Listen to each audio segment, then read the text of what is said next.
So I guess that means it's all over now. That we can all grow up and move on. Yeah. Gossip Girl's dead.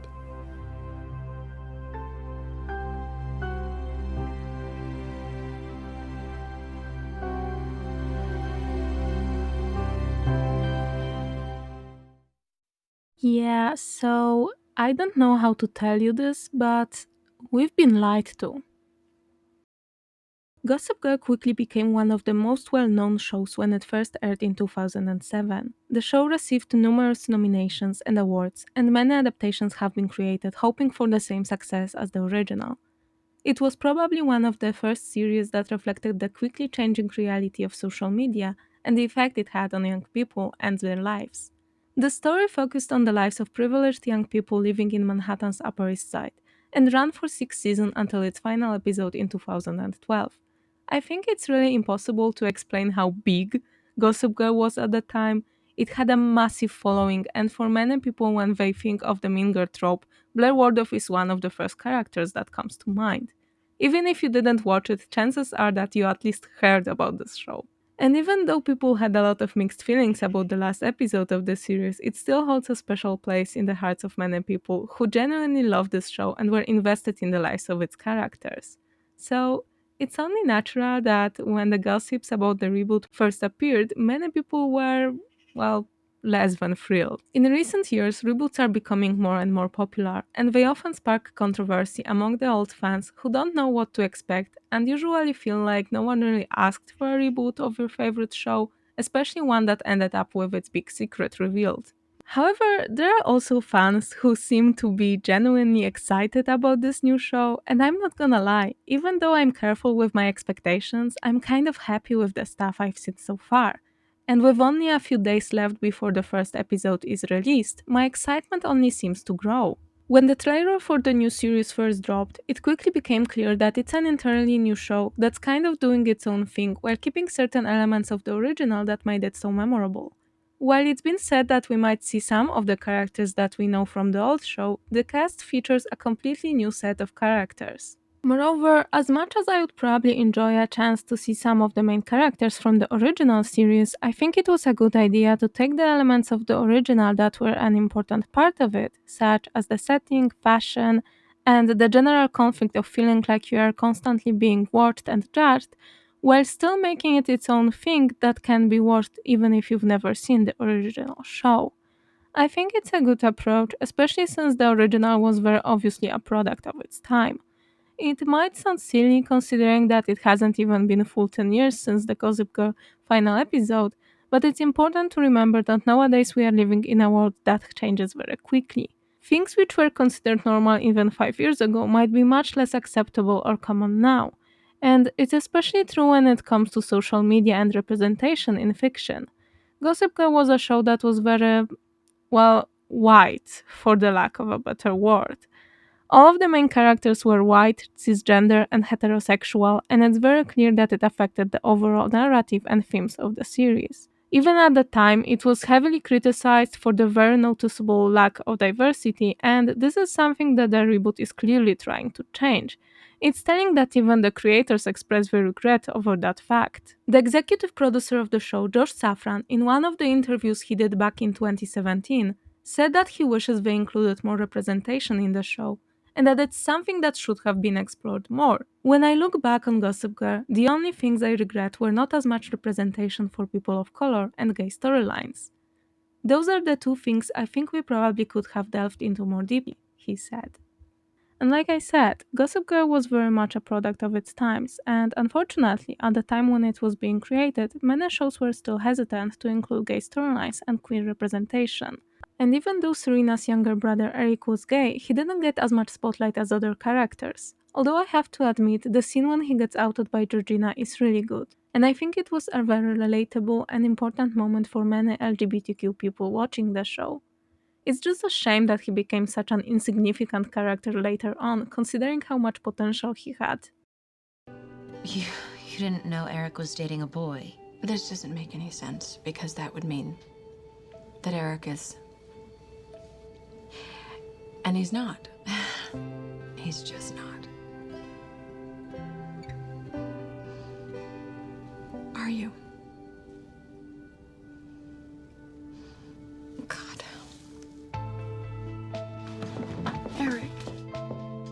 Mom, that's just great.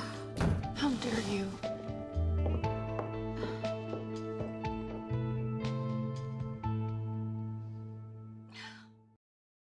As times change, however, these storylines become more and more common. Even media targeted mainly at younger audiences is much more inclusive than it used to be, and LGBTQ characters in cartoons and animated movies are becoming the norm.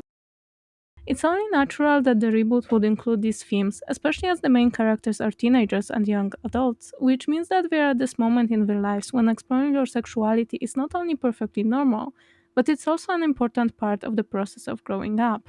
Looking at the cast, it's also much more diverse than the original used to be, and creators stated that racial issues will be something that is both addressed and explored in the show. Based on the interviews, it's clear that the characters in the reboot are going to be much more self aware of their own privilege, and some of them might even deal with shame and guilt related to the fact that they have money and resources not many people get to have. I think it's an interesting approach and striking contrast with the Gossip Girl we used to know, where the main characters felt like ordinary people are beneath them and were sure of their own superiority simply because they were lucky to be born into rich and influential families. The characters in the reboot, at least according to the interviews and information that we have so far, challenge a lot of the ideas presented in the original, and while I've seen people criticizing this choice, I'm actually curious where it's going to take us. In the original show, the characters lived in this kind of bubble. They were rich, beautiful, and self centered, and it was part of the appeal of the show, our chance to see the lives of people who are above all those struggles that us ordinary people have to deal with.